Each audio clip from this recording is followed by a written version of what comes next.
हम डूबे तो साथ में ले डूबेंगे, आधी दुनिया। अमेरिका से पाक सेना प्रमुख मुनीर ने भारत को दी परमाणु हमले की धमकी। पाकिस्तान सेना प्रमुख फील्ड मार्शल आसिम मुनीर ने कहा है कि अगर हम डूबे तो आधी दुनिया को लेकर डूबेंगे। पाक सेना प्रमुख ने यह बात अमेरिका में कही है, जो सीधे तौर पर भारत को परमाणु हमले की धमकी मानी जा रही है।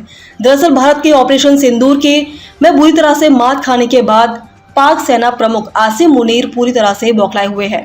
इस बौखलाहट की वजह से वे लगातार भारत के खिलाफ बयान दे रहे हैं। इन दिनों आसिम मुनीर अमेरिका में हैं, जहां से उन्होंने कहा है कि अगर इस्लामाबाद को भारत से अस्तित्व का खतरा हुआ तो वह आधी दुनिया को अपने साथ ले डूबेगा।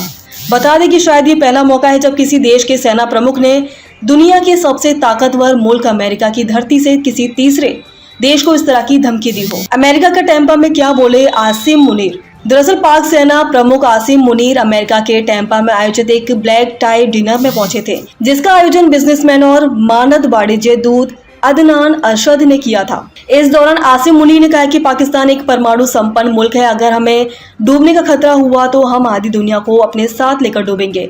सिंधु नदी के नियंत्रण को लेकर भी दिया बयान। बता दें कि पाक सेना प्रमुख आसिम मुनीर मई में भारत द्वारा चलाए गए ऑपरेशन सिंदूर के बाद दूसरी बार अमेरिका पहुंचे हैं, जहां एक बार फिर से भारत के खिलाफ जहर उगल रहे हैं।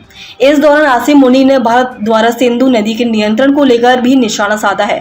मुनीर ने कहा कि हम सिंधु नदी पर भारत के बांध बनाने का इंतजार करेंगे, लेकिन जब ऐसा होगा तो हम इसे 10 मिसाइलों से उड़ा देंगे। मीडिया रिपोर्ट्स के मुताबिक आसिम मुनीर ने यही नहीं रुके। उन्होंने कहा कि सिंधु नदी किसी भारतीय की जागीर नहीं है। उन्होंने धमकी के लिहाजे में कहा कि अगर हमारे पास मिसाइलों की कमी नहीं है। मुनीर ने भारत को बताया मर्सिडीज और पाकिस्तान को टम्प ट्रैक। इसके साथ ही आसिम मुनीर ने पाकिस्तान की भी पोल खोली। उन्होंने भारत को मर्सिडीज बताया और पाकिस्तान की तुलना टम्प ट्रैक से की। मुनीर ने कहा कि भारत हाईवे पर फरारी की तरह चमकती हुई मर्सिडीज है, लेकिन हम बजरी से भरा हुआ एक टम्प ट्रैक है।